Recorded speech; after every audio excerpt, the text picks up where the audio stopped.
ನಮಸ್ತೆ ಎಲ್ಲರಿಗೂ ಶಿವರಾತ್ರಿ ಹಬ್ಬದ ಆರ್ಥಿಕ ಶುಭಾಶಯಗಳು. ಶಿವರಾತ್ರಿ ಹಬ್ಬದ ವಿಶೇಷ ಅಡುಗೆಗಳಲ್ಲಿ ಉರಿಗಡ್ಲೆ ತಂಬಿಟ್ಟು ಒಂದು ಅಂತಲೇ ಹೇಳ್ಬೋದು. ಉರಿಗಡ್ಲೆ ತಂಬಿಟ್ಟನ್ನು ನಾವು ಶಿವರಾತ್ರಿ ಹಬ್ಬಕ್ಕೆ ಎಲ್ಲರ ಮನೆಗಳಲ್ಲೂ ಮಾಡೇ ಮಾಡ್ತೀವಿ. ಅದೇ ರೀತಿ ಯಾವ ರೀತಿಯಾಗಿ ಸಿಂಪಲ್ಲಾಗಿ ಈಸಿಯಾಗಿ ಮತ್ತು ರುಚಿಯಾಗಿ ಮಾಡ್ಬೋದು ಅಂತ ಇವತ್ತಿನ ರೆಸಿಪಿಯಲ್ಲಿ ನಾನು ತೋರಿಸ್ತಾ ಇದ್ದೀನಿ. ಯಾವ ರೀತಿ ಮಾಡೋದು ಅಂತ ನೋಡ್ಕೊಳ್ಳೋಣ ಬನ್ನಿ.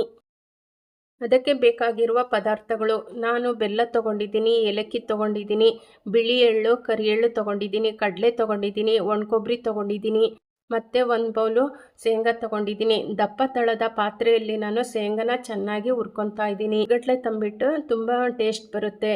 ಅದನ್ನು ಸಣ್ಣ ಉರಿಯಲ್ಲಿ ನಾನು ಹುರ್ಕೊತಾ ಇದ್ದೀನಿ. ನೋಡಿ, ಇದು ಆಗ್ತಾ ಬಂದಿದೆ. ಅದೇ ಬಾಣಲಿಗೆ ನಾನು ಬಿಳಿ ಎಳ್ಳು ಕಪ್ಪೆಳ್ಳನ್ನು ಸಹ ಸೇರಿಸ್ಕೊಂಡು ಚಟ್ಪಟ ನನಗೆ ಸಿಡಿಯೋವರೆಗೂ ಹುರ್ಕೊತಾ ಇದ್ದೀನಿ. ನೋಡಿ, ಇದು ಸಹ ಆಯಿತು ಅನಿಸುತ್ತೆ. ತಗೊಂಡು ನೆಕ್ಸ್ಟ್ ನಾನು ಕಡಲೆ ತೊಗೊಂಡಿದ್ದೀನಲ್ಲ, ಒಂದು ಬೌಲು ಮಿಕ್ಸಿ ಜಾರಲ್ಲಿ ಪುಡಿ ಮಾಡ್ಕೊತಾ ಇದ್ದೀನಿ. ಮುಕ್ಕಾಲು ಪ್ರಮಾಣ ನಾನು ಪುಡಿ ಮಾಡ್ಕೊತೀನಿ. 2 ಸ್ಪೂನ್ ಹಾಗೆ ಇಟ್ಕೊತೀನಿ. ಇದನ್ನು ನುಣ್ಣಗೆ ಪುಡಿ ಮಾಡ್ಕೋಬೇಕಾಗುತ್ತೆ. ನಾನು ದಪ್ಪ ತಳದ ಪಾತ್ರೆ ತೊಗೊಂಡಿದ್ದೀನಿ. ಅದಕ್ಕೆ 1/4 ಕಪ್ ನೀರು ಹಾಕ್ಕೊಂಡಿದ್ದೀನಿ. 1 ಕಪ್ ಬೆಲ್ಲ ಸೇರಿಸ್ಕೊತಾ ಇದ್ದೀನಿ. ನಿಮಗೆ ಎಷ್ಟು ಬೇಕೋ ಅಷ್ಟು ಸ್ವೀಟನ್ನು ಸೇರಿಸ್ಕೋಬೇಕಾಗುತ್ತೆ. ನಾನು ಮಾತ್ರ 1 ಕಪ್ ಹಾಕ್ಕೊಂಡಿದ್ದೀನಿ. ನೋಡಿ, ಇದನ್ನು ಚೆನ್ನಾಗಿ ನಾನು ಕಲಕ್ತಾ ಬರ್ತಾಯಿದ್ದೀನಿ. ಈಗ ಅದು ನೊರೆ ಬರ್ತಾ ಇದೆ. ನಾನು ಒಂದೆಳೆ ಪಾಕನ ಮಾಡ್ಕೊತಾ ಇದ್ದೀನಿ. ಬೆಲ್ಲನ ನಾನು ಶೋಧಿಸ್ಕೊಂಡು ಇಟ್ಕೊಂಡಿದ್ದೆ. ಅದನ್ನು ನಾನು ನಿಮಗೆಲ್ಲ ತೋರಿಸಿಲ್ಲ. ಇದೇನಪ್ಪ ಹೀಗೆ ಹಾಕ್ಬಿಟ್ರು ಅಂದ್ಕೋಬೇಡಿ, ನಾನು ಶೋಧಿಸಿದ್ದೀನಿ.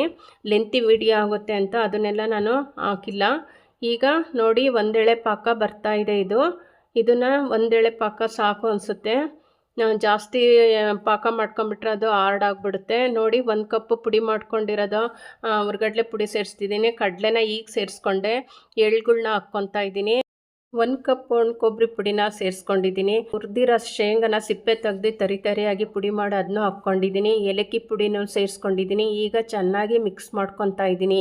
ಇದು ಬಿಸಿ ಇರುವಾಗಲೇ ನಾವು ಕಟ್ಟೋಕ್ಕಾಗಲ್ಲ. ಇದನ್ನು ಚೆನ್ನಾಗಿ ಮಿಕ್ಸ್ ಮಾಡ್ಕೊಂಡ್ಮೇಲೆ ಒಂದು ತಟ್ಟೆಗೆ ನಾನು ತಗೊಂಡು ಅದನ್ನು ಆರಕ್ಕೆ ಬಿಟ್ಟ ಮೇಲೆ ನಾನು ಉಂಡೆಗಳಾಗಿ ಕಟ್ಟಿ ತೋರಿಸ್ತೀನಿ.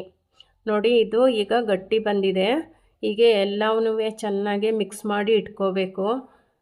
ನೋಡಿ, ಈಗ ಒಂದು ತಟ್ಟೆಗೆ ನಾನು ತೆಗ್ದಿದ್ದೆ. ಈಗ ಅದು ಆರಿದೆ. ನಿಮಗೆ ಎಷ್ಟು ಗಾತ್ರ ಬೇಕೋ ಅಷ್ಟು ಹಿಟ್ಟನ್ನು ತಗೊಂಡು ಉಂಡೆಗಳಾಗಿ ಮಾಡ್ಕೋಬೋದು. ನೋಡಿ, ನಾನು ಈ ಗಾತ್ರದಲ್ಲಿ ಮಾಡ್ತಾಯಿದ್ದೀನಿ.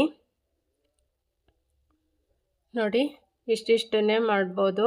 ಇಲ್ಲ ದಪ್ಪ ಮಾಡೋರು ದಪ್ಪಗೂ ಮಾಡ್ಕೊತಾರೆ. ನಾನು ಇಷ್ಟು ದಪ್ಪಾಗಿ ಮಾಡ್ಕೊತಾ ಇದ್ದೀನಿ.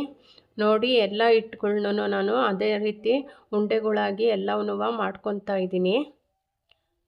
ನೋಡಿ, ಇಷ್ಟು ಉಂಡೆಗಳಾಗಿದ್ದಾವೆ ಅಷ್ಟಕ್ಕೆ. ನೋಡಿ, ಎಷ್ಟು ಸುಲಭವಾಗಿ ಎಷ್ಟು ಈಸಿಯಾಗಿ ಮಾಡ್ಬೋದು ಅಂತ ನೀವೇ ನೋಡ್ತಾ ಇದ್ದೀರಾ. ಇವತ್ತಿನ ಶಿವರಾತ್ರಿ ಹಬ್ಬಕ್ಕೆ ನಿಮ್ಮನೆಯಲ್ಲೂ ಸಹ ಉರಿಗಡ್ಲೆ ತಂಬಿಟ್ಟನ್ನು ಮಾಡಿ ಶಿವನಿಗೆ ಖುಷಿಪಡಿಸಿ ಮನೆ ಮಂದಿ ಎಲ್ಲ ರುಚಿಯಾಗಿ ಈ ಉಂಡೆನ ತಿನ್ಬೋದು. ನನ್ನ ವಿಡಿಯೋ ನಿಮಗೇನಾದರೂ ಇಷ್ಟ ಆದರೆ ಲೈಕ್ ಮಾಡಿ, ಶೇರ್ ಮಾಡಿ, ಕಾಮೆಂಟ್ ಮಾಡಿ, ಸಬ್ಸ್ಕ್ರೈಬ್ ಆಗಿ. Thank you.